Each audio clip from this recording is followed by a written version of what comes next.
बिस्मिल्लाहिर्रहमानिर्रहीम। अस्सलाम वालेकुम स्टूडेंट्स। उम्मीद है कि आप सब खैरियत से होंगे। लास्ट टाइम हमने डिस्कस किया था केमिकल फार्मूला और उसकी दो टाइप्स डिस्कस की थी, empirical formula and molecular formula. आज हम डिस्कस करेंगे केमिकल स्पीशीज़ में जो फर्स्ट पार्ट है आइंस। आइंस में हम डिस्कस करेंगे केटाइंस और एनाइंस। सबसे पहले हम देखेंगे कि आइंस होते क्या हैं, नेक्स्ट हम देखेंगे कि केटाइंस क्या होते हैं एंड देन एनाइंस क्या होते हैं। सबसे पहले जी, एक हमने कहा था कि एक एटम होता है, एक एटम इलेक्ट्रिकली न्यूट्रल होता है, मतलब एक एटम के ऊपर कोई पॉजिटिव या नेगेटिव चार्ज नहीं होता। क्यों नहीं होता? क्योंकि number of protons and number of electrons equal होते हैं। जब तक नंबर ऑफ प्रोटॉन्स और नंबर ऑफ इलेक्ट्रॉन्स इक्वल रहेंगे तो एटम पे कोई चार्ज नहीं आएगा। लेकिन अगर एक एटम अपना इलेक्ट्रॉन लॉस कर देता है या गेन कर लेता है तो ये जो इक्वलेंस है, जो बैलेंस है, ये ख़त्म हो जाएगा। जब बैलेंस ख़त्म हो जाएगा तो उसके ऊपर चार्ज आ जाएगा। हाँ जी, तो सबसे पहले एटम आइन क्या है? अगर एक एटम कैरी कर ले कोई इलेक्ट्रिकल चार्ज तो उसको हम क्या कह देते हैं? आइन। मतलब अगर एटम के ऊपर कोई भी चार्ज आ जाए तो हम उस एटम को क्या कह देते हैं? आइन। अगर कोई एक एटम इलेक्ट्रॉन लॉस कर देता है तो उससे क्या होगा? फ़र्ज़ करें कि एक एटम के पास 10 इलेक्ट्रॉन थे, 10 प्रोटॉन थे, उसने एक इलेक्ट्रॉन लॉस कर दिया। अब क्या हुआ? इलेक्ट्रॉन 9 बच के प्रोटॉन 10 है। प्रोटॉन पे पॉजिटिव चार्ज होता है, इलेक्ट्रॉन पे नेगेटिव चार्ज होता है, तो इट मीन्स के पॉजिटिव चार्ज इंक्रीज़ कर गया, क्योंकि प्रोटॉन तो 10 है और इलेक्ट्रॉन तो अभी भी 9 है। तो जब इलेक्ट्रॉन लॉस होता है तो चार्ज पॉजिटिव आ जाता है। क्यों? क्योंकि नंबर ऑफ प्रोटॉन्स ग्रेटर हो जाते हैं नंबर ऑफ इलेक्ट्रॉन से।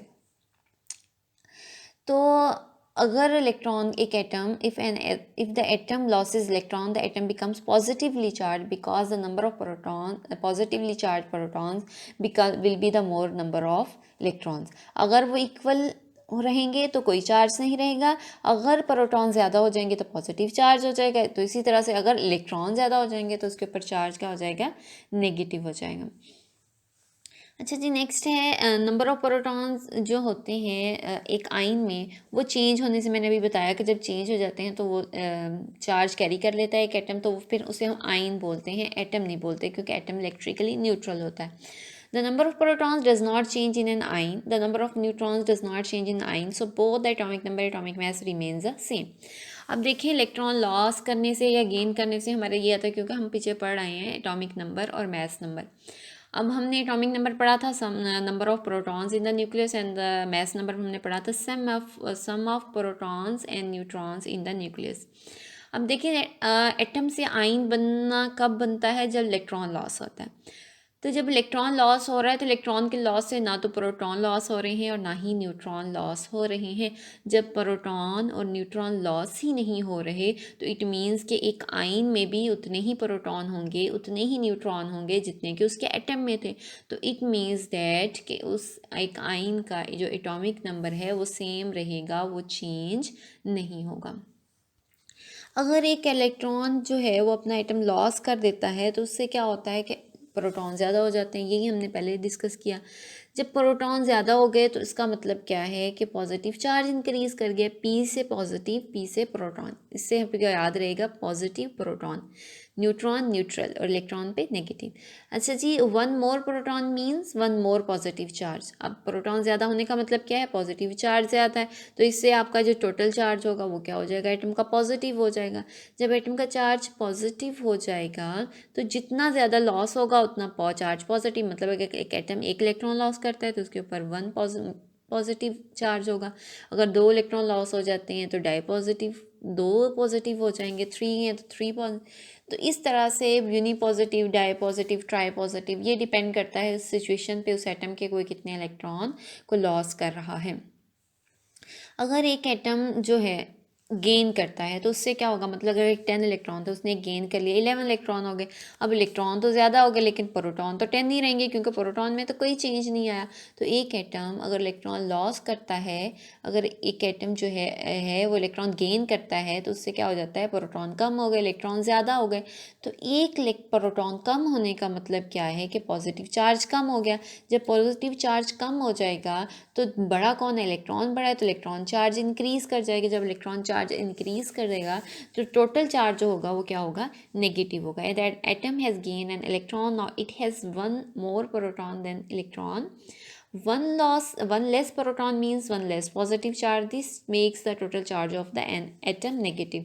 इसी तरह से है, जितने इलेक्ट्रॉन गेन होते जाएंगे उतना चार्ज ज़्यादा होता जाएगा नेगेटिव में. अगर एक इलेक्ट्रॉन लिया है तो एक नेगेटिव चार्ज होगा, अगर दो इलेक्ट्रॉन ले लिए हैं तो डाई नेगेटिव हो जाएगा, ट्राई नेगेटिव. तो ये भी डिपेंड करेगा एटम पे वो कितने इलेक्ट्रॉन्स को गेन कर रहा है एक्सटर्नल स्पीशीज से.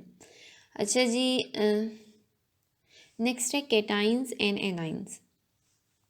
Atoms electrically neutral. If an atom gains or loss electron then it becomes charge. ये तो हमें पता है कि एटम्स तो इलेक्ट्रिकली न्यूट्रल होते हैं, और एक एटम जब भी इलेक्ट्रॉन गेन करता है या फिर लॉस करता है तो उसके ऊपर चार्ज आ जाता है. ये तो हम पढ़ चुके हैं. आइंस होती हैं दो टाइप्स के, कैटाइंस एंड एनाइंस. कैटाइन होता है कि अगर एक एटम अपना लॉस कर दे इलेक्ट्रॉन्स को तो वो पॉजिटिवली चार्ज हो जाए तो उसे कहते हैं कैटाइन. कैट आइन. कैटाइन मीन पॉजिटिव चार्ज वाला आइन, मतलब ऐसी स्पीशीज जिसके ऊपर पॉजिटिव चार्ज हो. फॉर एग्जांपल सोडियम है, सोडियम मेटल है, 11 एटॉमिक नंबर होता है, लास्ट शेल में एक इलेक्ट्रॉन होता है. अगर वो एक इलेक्ट्रॉन लॉस कर दे तो सोडियम क्या बन जाएगी, Na पॉजिटिव, तो उसको हम क्या कहेंगे, कैटाइन. तो कैटाइन से याद रखना है पॉजिटिव चार्ज. नेक्स्ट है एनाइन. अगर एक एटम इलेक्ट्रॉन गेन कर लेता है तो वो आइन तो बन जाएगा और चार्ज नेगेटिव आ जाएगा, तो उसको क्या कहेंगे, एनाइन. एनाइन क्या है, any species that becomes after gaining an electron. When an atom gain an electron then it forms a negative charge, then it carries a negative charge. तो उससे क्या हम कहेंगे कि वो क्या बन जाएगा, एनाइन. उसको हम नेगेटिव चार्ज वाली आइन को क्या कहेंगे, एन आइन. A9 negative charge.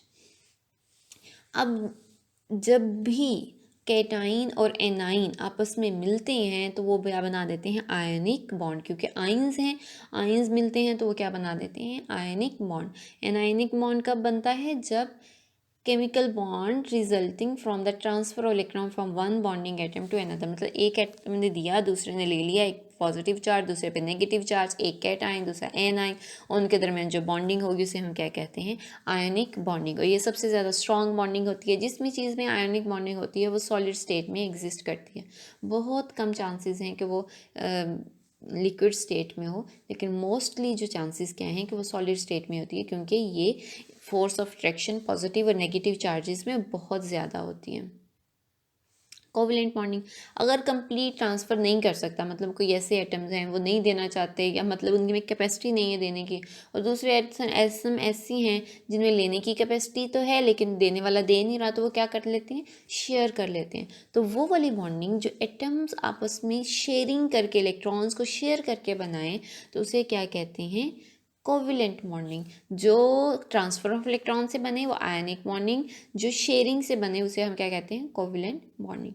Examples of ionic bond की हैं, सोडियम क्लोराइड. सोडियम के पास लास्ट शेल में एक इलेक्ट्रॉन होता है, 8 पूरे होने करने होते हैं, उसे कोई 8 नहीं देगा, तो 7 को तो कोई और नहीं देगा ना 8 के लिए, तो वो अपना एक लॉस कर देगा. जैसे क्लोरीन है, क्लोरीन के 7 है, एक ही चाहिए तो एक सोडियम से ले लेगा, तो इनके दरमियान जो बॉन्डिंग होगी वो आयनिक बॉन्डिंग होगी. जो कंपाउंड होगा वो NaCl sodium chloride, common salt जो हम घरों में यूज़ करते हैं कुकिंग पर्पसेस के लिए.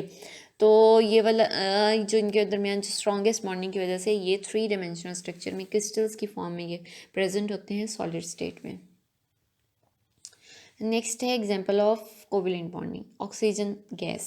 जैसे ऑक्सीजन है, एक oxygen atom, second oxygen atom, दोनों के लास्ट शेल में 6 होते हैं. अब उनको 2 और चाहिए, 2 कोई और नहीं भी देता, तो ये क्या करते हैं, अब खुद आपस में शेयर कर लेते हैं. जब ये इलेक्ट्रॉन्स आपस में शेयर करते हैं तो शेयरिंग से जो बॉन्डिंग डिवेल्प होती है उसे कहते हैं कोवलेंट बॉन्डिंग.